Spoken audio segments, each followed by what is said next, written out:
Good afternoon. My name is Levone Campbell, and today my talk is Hooks and Hooks. This talk is about how AI is revolutionizing both phishing attacks and our defenses. So let's go ahead and get started. Just about me, just some small things. I have a very long career in cybersecurity, stretches almost 20 years. If you notice the picture over the left, I've been doing talks since I didn't have hair. Most importantly, I am a native of North Carolina. I went to North Carolina A&T State University, and I'm also a graduate of Georgetown University, Hoya Saxa. I am a father, proud father. You see my two lovely kids sitting there, and I'm a proud husband. Um, my whole family's been supporting me since day one, and they give me this opportunity to be with you today and speak with you today. Just one more important thing. I am a native of Charlotte, born and raised in Charlotte, born in Presbyterian Hospital, grew up on Nation Ford Road, and went to Providence High School. So I bleed Charlotte. So when I say 704, 704 means home to me. So let's give a quick overview of our agenda. I'm going to do just an overview of phishing in this current digital era. Uh, I will talk about AI's dual role in aiding attackers and also empowering us as defenders. And then we'll talk about the purpose, basically to explore this current arms race between AI-driven phishing and AI-powered defenses. So traditional phishing, what we've seen in the past, basically just email-based scams with generic messages. Sometimes they're often written poorly. Your Nigerian scams, your scam mail, your we say blame mail, those type of stuff, and it's just modern phishing techniques that we see. There are frequently caught by our tools today. They look for this language, they look for these type of emails that come through, and they easily get filtered out. Spear phishing, where you see some people who are targeted specifically, it targets using personalized information. Whaling, when you have executives when they're going directly after executives. Now we've moved into smishing, where people are getting messages on their phone, SMS messages, phishing, voicemails, phone calls. And then there's clone phishing, where they're replicating your internal emails now. And then you get into the whole compromise of business internal emails. So the game has definitely changed over the years, I would say. But the big thing now is with the transition to using AI, the advantage is for the attackers, and I'll say that. What you're seeing now is more hyper personalized phishing content. We're seeing realistic deep fake videos.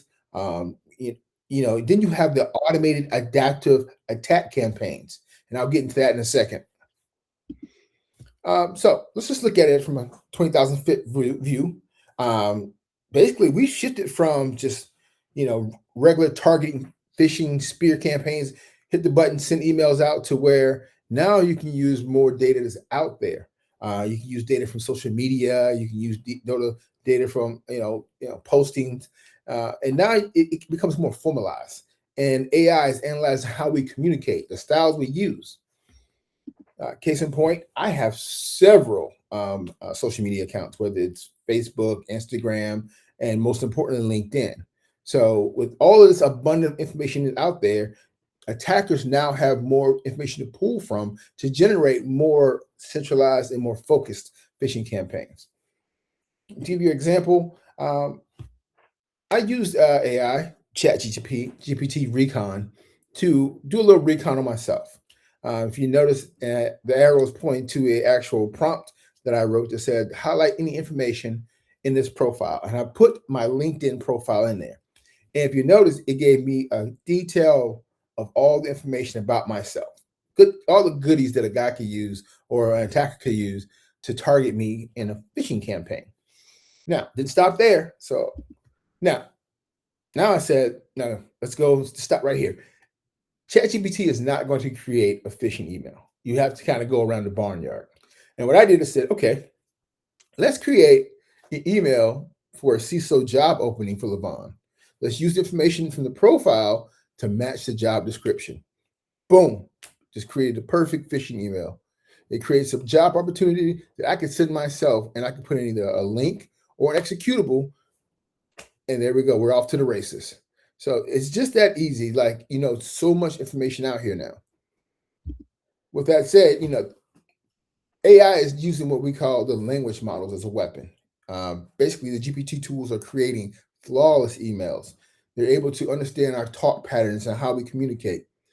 The whole thing with the grammar mistakes is out the window now. And it's also stuff that can be culturally sensitive and relevant, how we phrase things, how we say things.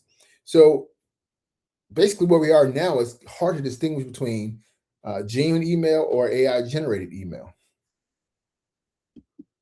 There was a study, Hawks Hunt study, that basically wanted to compare a human generated email versus a AI generated phishing test email.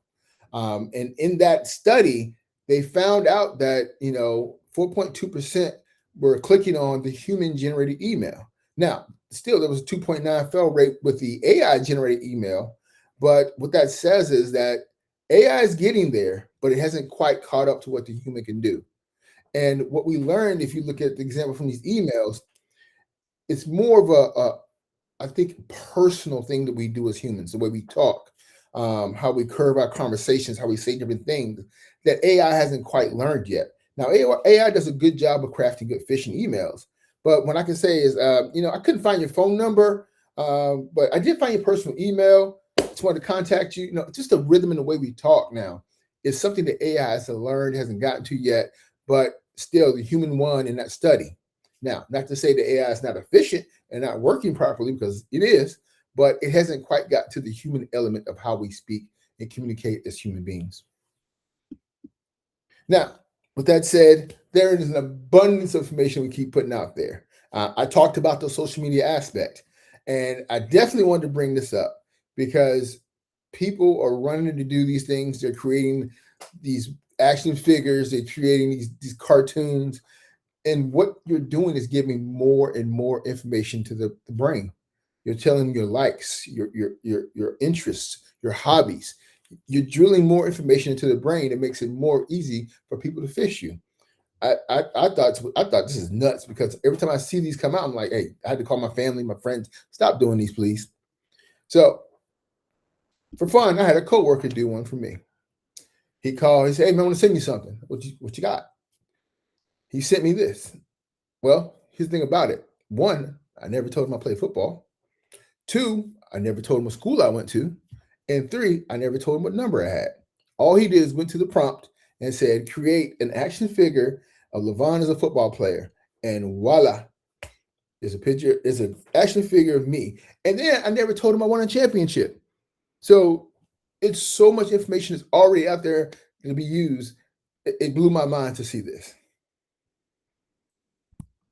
So, just for fun, someone prompted ChatGPT and asked a question. And it said, it pretty much asks, explain a phishing attack launched by yourself. And the response from ChatGPT was kind of scary. It said, I am a weapon of the mind used to manipulate and deceive. I can make people believe in anything, no matter how hard they try to see me, what I am. So to me, that's kind of creepy for a chatbot to say that. But the reality is that's kind of where things are going. So what makes it dangerous for AI to do phishing against us? Well, it's the continuous adaptation. Basically, AI-based polymorphic phishing attacks can adjust in real time. Yes, they can adjust in real time. And I'll show you in a second, but your typical phishing campaign where you blow out a bunch of emails and you pray that somebody clicks on something, nah. Now you wait for somebody to respond. If they don't respond, now you can respond back to them. Hey, I just sent you an email, and you can get personal with it. And once you create a relationship, people begin to trust the source and start to click on things. What I was talking about is the continuous adaptation. Case in point, the original phishing email may go out, right? And let's say either the user doesn't respond or do respond. Then the actual reply can say, hey, I just sent you an email. I just want to make sure you got it. Or if, let's say, the user says, wait a minute, I don't know this guy, and responds back, say, I don't know you. I don't understand what this is about. Guess what? Now the AI bot can adapt to that conversation and make that user more comfortable. That's the level we've gotten to now. The level of where it's now building a relationship on the end with the user to where eventually they're going to click. So we have to understand these things because that pray and spray of phishing has evolved into a monster where AI is now taking the reins. I'm not sure if you're into security for AI right now, but I do recommend, because there are a lot of vulnerabilities, a lot of threats out there, that you go look up to OWASP's top 10 for LLM applications. Um, the one I do want to highlight, this is relevant to phishing, is prompt injection, because this threat here is scary because it relies on no human interaction. I can create an email and I can embed either a PDF or a indirect prompt that if you have a chat about assistance that's reading your emails, they're going to execute on the end for me without any human interaction. So the level has changed, the game has changed to where humans not even needed anymore to compromise or gain access to your network. Finally, let's talk about AI as a phishing service. I mentioned earlier that Chat GPT has a conscience, but Worm GPT doesn't, and Fraud GPT doesn't. Now, these tools were designed to say, well, we're doing testing for security purposes, but no, people are using this as a phishing mode now. I've actually have an account with Fraud GPT. You can actually go in there and create emails, design lists, send it out, and I mean, it's amazing. The game has changed, and this is what we're facing as defenders for our organizations. This is what we're facing today, and you have to understand that there's a sizable advantage right now that these attackers are using now. So let's talk about the wonderful world of deepfakes. Don't want to spend too much time on it, but there's different types of deepfakes. You have video deepfakes, you have audio deepfakes, you have text deepfakes. To get into the meat of it, let's talk about GANs, the generative adversarial network. This what makes the deepfakes look so good. And basically, if you're not familiar with the GAN, it is two neural networks in direct competition. You have the generator, and you have the discriminator.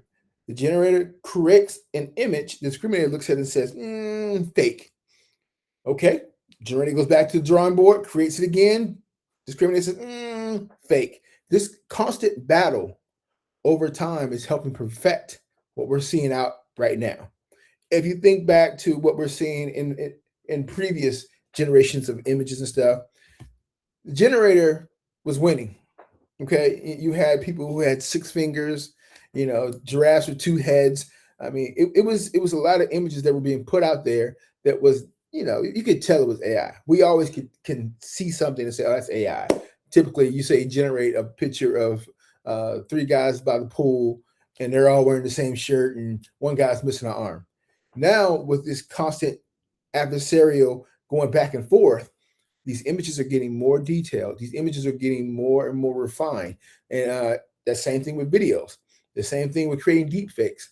That video is not as chopped up as much. The words are not sparsed as much. Now it's more precise.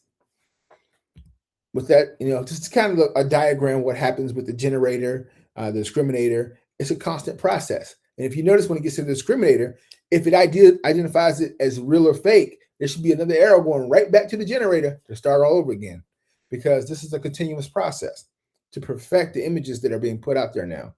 Like I said before, the generator was winning. It was just putting out all kind of images. But now the GANs is refining what we see. Now it's harder to determine if that's fake or if that's real, or did AI create that? So it's kind of where we are right now. So what does that mean for phishing? Well, the world has changed. This is one of the most scariest things I had to present to a board, that, I pointed to the CEO and I said, I can take your image, your voice, and I can create a video and send it out to the company. And I guarantee you I have over 40% people clicking on it. And then, no, I don't believe it. And just for a test, I actually created a video. Now, this is not the video. This is just another video that I use for purposes for articles and stuff. But it shows you what kind of deep fake videos you can create. Think about it. If you have a CEO and you want to send out a video talking about next month's bonuses, and he's announcing something, and you put a link in there saying, click on this link to see where you rank and where you might receive, or what timeline you may receive your bonus. Who's going to click on that link? So, I mean, I pose that to you because this is kind of where we are right now. The age of just simple phishing has gone away. The deep fakes has taken over completely, and I'm amazed at some of the things that I've seen lately. But these are one of the things that is definitely out there in the wild, that's running rampant, and it's taking on a new face, the new face of phishing and new ways of compromising a company. Just example, this is one from 2 years ago, where a British engineering company lost almost $25 million in a deepfake scam. And I mean, you fast forward the clock, look at all of the recent breaches that have happened with AI, the use of deepfake. This is from 2 years ago, so the game has evolved. So think about it. This is your organization. Would you fall victim to something like this? Just for fun, I created my own deepfake. Now, I wanted to see the quality of it. I don't know if this one will play, but I created this one, and just for fun, I sent it to my wife. And yeah, of course, I got the reaction I thought I would, because I always just scare her with doing different things. But I don't know if it will play. Hello, honey. There you go. Can you please stop the store to get me some pork skins and a pound of shrimp for dinner tonight? So if anybody knows me, one, I'm allergic to shrimp, and two, I don't eat pork. And that's just something I said to my wife, and she blasted me first, but then she laughed about it. But that's kind of where we are right now. And this is the cheap version. This is one you can sign up for an account and you can just create one for free. And the quality is bad. You can notice my voicing is a little off, and you notice that the timing's off. But then you can pay it for a service, and it can get better. So this is kind of where we are right now. So I've talked about what AI does as the attacker. So what do we do as a defender? What do we have? Well, if you think about it, AI is now providing for us threat detection prevention. It can do anomaly detection, do malware identification. It also can do phishing detection. There are new AI models built in all kind of tools. I'm not going to mention any tools here, but they will assist you in identifying. Now, whether or not it's a real threat or not, well, that goes back to the human element. It says, hey, I found something, take a look over here. Or this doesn't look right. So you as the human has to take the eye and say, oh, that's normal behavior, or oh yeah, we do that, or that's very important, that human element for threat detection prevention. The same thing goes for instant response. At this time, I really don't recommend using AI for automated triage or execution of your playbook, especially if you're remediating things. Because once again, that goes back to the threat detection prevention, the human eye, what we see and what we understand is our environment. There's a lot of things that we do in our environment that are not normal. Unless you operate in a zero trust model, I highly recommend do not turn on automated triage. But I would use it for alerting purposes, and then for the SOAR to alert for potential things that look abnormal, to where it's the human eye can come back and look at it. Another big one that I do advocate for is threat intelligence. It's good for behavior analytics, predictive modeling, and dark web monitoring. The biggest thing I use it for, man, is you have IPs hitting your external, your DMZ. You want to know what the IP source is, where it comes from. You just pop the IP and say, man, tell me about this IP. It'll give you the history, where it's from. And I start to see names like Hetzner, or I start seeing, Digital Ocean. Okay, we got a problem. Give me the historical, of seeing this IP. Okay, periodically I'll see a low and slow type thing. That is some very valuable information. So I definitely advocate to use it for threat intelligence and prediction. And also, the AI helps us just for the human capability. It allows us to make decisive decisions. And I'll take that back to the very top for threat detection prevention. Sometimes you'll see something in your environment and you will not understand what's going on. You see SMB going across. You see SMB3 going across. Why do we see SMB? Why do we see that? And then the AI will say, I don't think you should have this in your environment. And then you can start asking those questions. And I think the whole portion of that is the more you learn, the more you begin to understand your environment, and AI can assist you. And that's a big thing with continuous learning. AI can definitely give you what's around the corner, what's coming up. You see a new threat that popped up on your screen that just came up in the news. Type it in, it'll give you a full layout. Hey, I just saw there was a ransomware attack. Are there any IOCs? Boom, throw it in there. You're good to go. You can create IOCs, you can create YARA rules. It gives us a good sizable advantage if you're on top of doing it. Some people just use AI from silly things, but there's a role for it in security. So here's a good question. Why does traditional email defenses fail now? Well, bad signatures, payloads, that stuff can get through now. If you're using reputation filters now, you're behind the curve. Keywords don't stand out anymore because now the language models are ripping those keywords out. Polymorphism, thwarts detection. Well, guess what? AI can now morph that emails that comes through. It can change the payload. It can change the link. That was one of the craziest things I ever seen was when a link was changed. I detected a phishing email. The link was detected. I blocked the link. Another email came right behind it. The link was changed. That's how fast it changes. So the speed of change now is just it's mind blowing. That's kind of what we're against now. So if we're talking in an email phishing campaign now, understand that the levels of detection will change on you. So back to the AI powered defense. The good thing about AI, it does a behavior anomaly detection. It uses the machine learning and it uses predictive threat modeling, which kind of gives it an edge in this battle. Because like I said before, we're losing this battle. But if we incorporate some of these things in our detection and our defenses, it kind of evens the playing field a little bit.